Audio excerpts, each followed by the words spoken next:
right there, Latin 2. Here we are, page 295, 54, the translation. You want to do the glossary with me. So hortor, hortari, hortatu sum is to encourage or to urge. This is often used with indirect commands, by the way. This is where we get exhortation. Lewis is a, this means smooth, can often mean slippery as well. Or it can even mean light, like levity. Coxa coxae, that's your hip bone. I think we call it the coccyx now. Es arcescendus, again, this is a gerundive of obligation. I don't know why your book doesn't just give you gerundives here. There were chapters where we could have, and if we were together, I would have. So yeah, must be sent for. Febris febris, this means fever. If you are febrile, you have a fever. Morbus morbi, this is an illness. You are morbid, you are going to die. Funebris is a, this is a funeral. This is an adjective that means funeral. So like your funeral clothes, your funeral pyre, your funeral ceremony. Tibiken, tibikinis, this is a piper specifically. So if you look on the picture, that fellow who's got two horns coming out of his mouth, that is a tibiken. Imago imaginis, this is a likeness or a death mask. So they would put plaster over your face, and then they would lift that off of your corpse, and then that would be your death mask. And the thing is, for families, they would keep the death masks of all their descendants for generations. So you could actually see what great-great-great-great-grandpa looked like. And more importantly, you could have conversations with them because you could look them right in the eyes. And very often, they would put candles behind them. Okay, you can see them carrying a few death masks actually in the top right-hand corner of the page.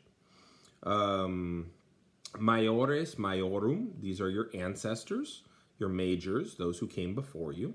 Mimus, mimi, this is a mime, a buffoon, so they would act in front as well. So funeral processions were not just solemn occasions. You had all kinds of aspects because there are many, many gods that you need to appease.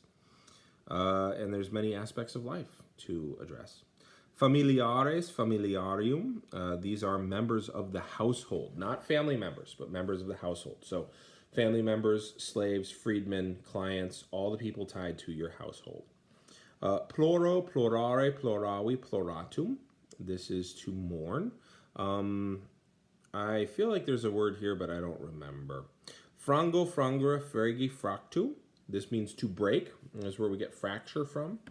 Ingrawesco, ingrawescera. So this is to grow more serious, to grow worse.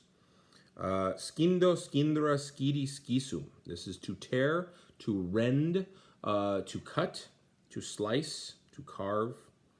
Solvo, sovora, solvi, solutum. This is to loosen, to untie, to set sail, to pay a price. There's all kinds of things because it has to do with loosening things. Turn the page. Commemoro, commemorare, commemoravi, commemoratum. This is to recount, to commemorate, to mention. Merita confere. This is to render services for someone. Okay, so confere is to render. I'm carrying these things out, these merita for you. The Via Flaminia is one of the roads going from Rome down toward the heel of the boot. And then Hilari Cisse means cheerful. So if you have a friend named Hillary, there you go. Also hilarious. Extrua, extrua, extruxi, extructum. This is to build. Okay, this is where you get the word structure. Okay, you're building out of something. And then at the very bottom there, or not the very bottom, just below the Responde Latine, Accendo, accendera, accendi, accensum. This is to set on fire. So you've got incendio, which is a fire. Accendo has to do with that. Okay, so that takes care of that. All right, there's going to be more vocab in the next video. So I'm going to hit the button.